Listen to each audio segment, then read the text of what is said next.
What is going on, everyone? It's your guy Cole Jackson back here on Road Graders, brought to you today by BetUS, and we're going to be talking about the Ravens' newest addition as a pass rusher through 2 games now, I guess. It's Yannick Ngakoue. It was real easy to do a jersey swap because he's here on his second stint with the Ravens, coming off, I think he was with the Vikings last year. I've seen a lot of Vikings fans kind of freaking out about his production through 2 weeks because they're all saying, where was this last year? And I mean, that's just sort of been the story of Ngakoue's career. He's been up and down, but when he's on, he's on. And that's been you can't find a better case than what he's done here in Baltimore, because he has been quite dynamic. He's only rushed the passer 16 times. He's had 4 pressures. So, I mean, we don't have a lot of sample to work with. I'm going to try and show you guys a little bit about what I'm seeing compared to what I've seen from Ngakoue in the past, what I'm excited about, and really what I think he can bring to you. Because, I mean, what we're really seeing is the replacement of Ngakoue of David Ojabo. It's kind of those snaps as a situational pass rusher, which that's the role they need to leave Ngakoue in. Bring him in for, second and long, third and long, those obvious passing situations, and just let him hunt. Don't get him in there in the run game. Don't just leave it. They have guys like Owe, Kyle Van Noy. Bring in Ngakoue as a fresh third down situational pass rusher. Again, that's the role we thought David Ojabo was going to fill. They obviously aren't seeing the value there, so they're giving a guy like Ngakoue a run. If you guys are excited what you're seeing from Ngakoue, hit that like button for me. Hit subscribe if you're new here. Drop a comment down below. Let me know what you guys think. Do they have to sign this man? Obviously an injury. A big buzz on Twitter is the injury to Aiden Hutchinson. They'll sign a guy like Ngakoue to replace him. It looks like he'll be out for the rest of the year. So, I mean, they've used his 2 practice squad elevations. They're going to have to sign him to their active roster. Maybe you see a guy like Malik Harrison, who's being replaced by Tavius Robinson as kind of that edge setter. Maybe you see him end up on IR. But let's jump into the tape here. Let's get into it. So, we are going to start here. Before we start, big thanks to BetUS for sponsoring our video. You can go over there, check out the lines for next weekend, already up. They have the fastest line, some of the best lines you can get, fastest payouts in the industry, and you can go over there and use promo code YouTube150 for a 150% sign-up bonus on your first deposit with 125% on your next 2. Using that promo code, go get yourself some money and start playing. And so we're going to start here with a couple of reps that didn't, these aren't pass rush wins, but what I'm seeing from Ngakoue is a little bit encouraging. So you're going to see him on the right side of the D-line here against our old friend Orlando Brown Jr., the left tackle. And so, a bit of a dead rush here, but what I am seeing is, watch that inside hand.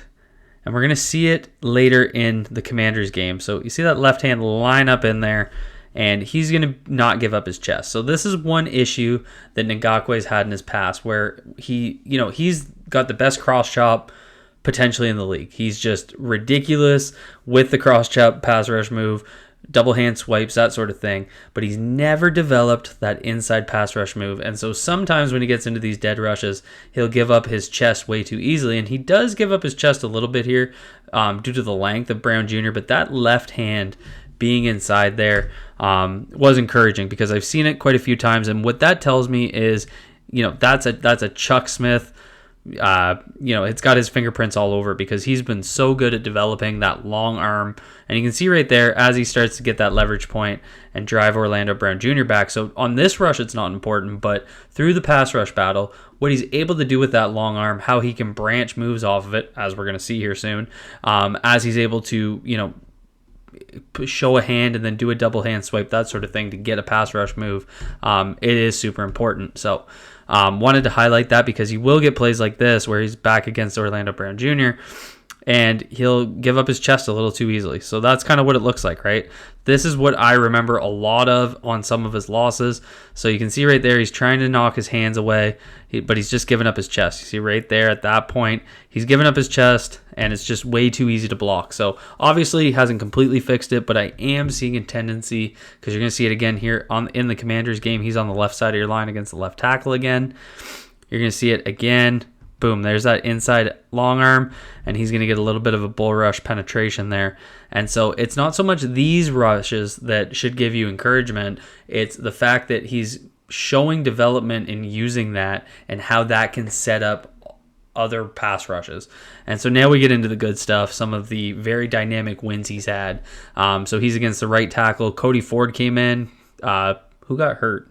Amarius Mims, the rookie out of Georgia, gets hurt. Cody Ford comes in, and he's going to look, or not the rookie, he's going to end up getting absolutely embarrassed there on the spin. Luckily, Burrow gets his ball out quick, but he's going to flash that outside move, get Ford to shoot his hands first. You can see that's the key to winning this. Those hands come up.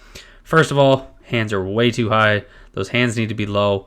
But that's what Yannick Ngakoue can do at the edge, is get guys reaching, leaning, and he's just going to, and I mean, they're giving tight end help here.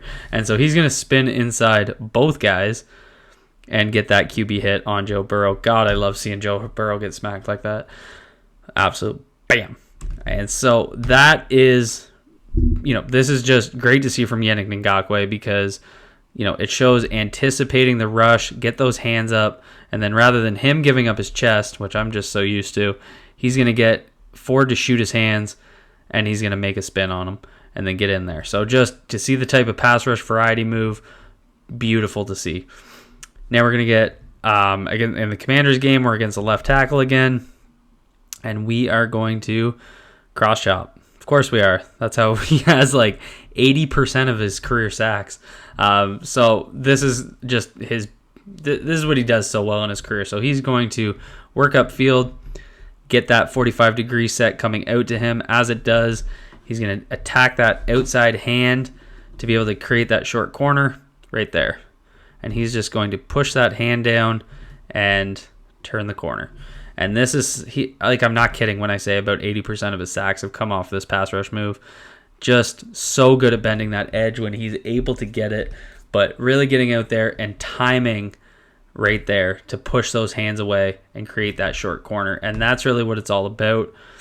Force the strike to come first, and I think that's kind of the key here in the wins. You can see the hands come out first, and as he does, he attacks with that inside hand, pushes down, and then is able to stick and bend around that corner to get after him. And I mean, they got guys winning inside. You watch Travis Jones. He's going to absolutely bully the right guard here, right there. Just chucks him.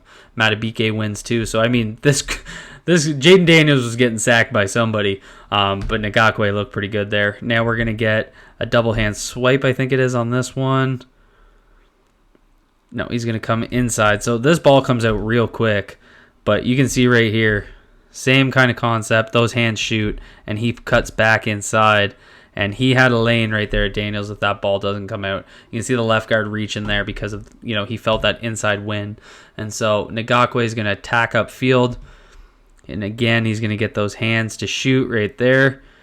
It's kind of that make him, who needs to make the first move. So as his hands shoot, and right there, he's just so good at manipulating the hands. So those hands shoot, and he brings his left hand up, that inside hand, and basically pushes them aside to create that leverage point and then create that path to the quarterback.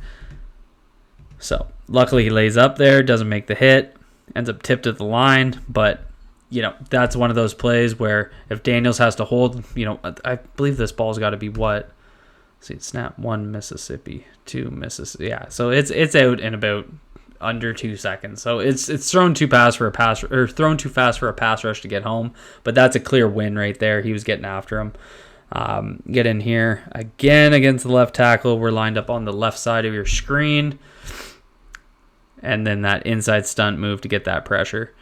And so this is one thing, him and Calais Campbell, when he was in Jacksonville, did so well. I think Ngakoue being added, and I mean, we saw it last year with Clowney, how he could penetrate and run those loops so well behind Matabike. And now when you get guys like Owe, what they've been doing with bringing Owe in as kind of like a 4-tech to an outside edge player, the stuff they could do on stunts, I think you can get real creative here because of Yannick Ngakoue's explosiveness. So what they're going to do is work Matabike up right there, and he's going to basically draw that up.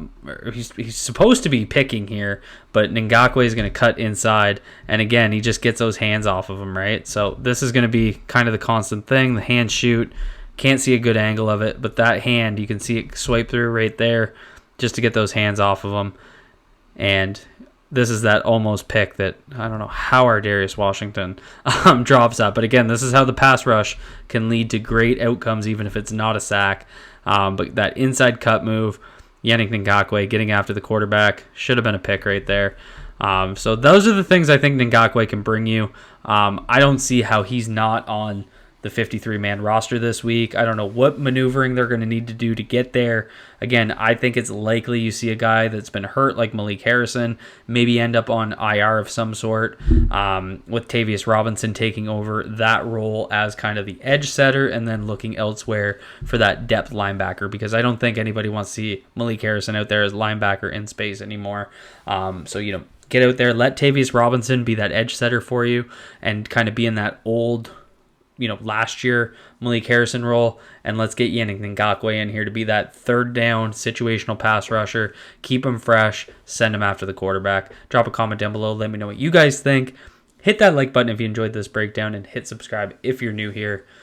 As always, be good to yourselves, be good to each other, and thank you to BetUS for sponsoring this video.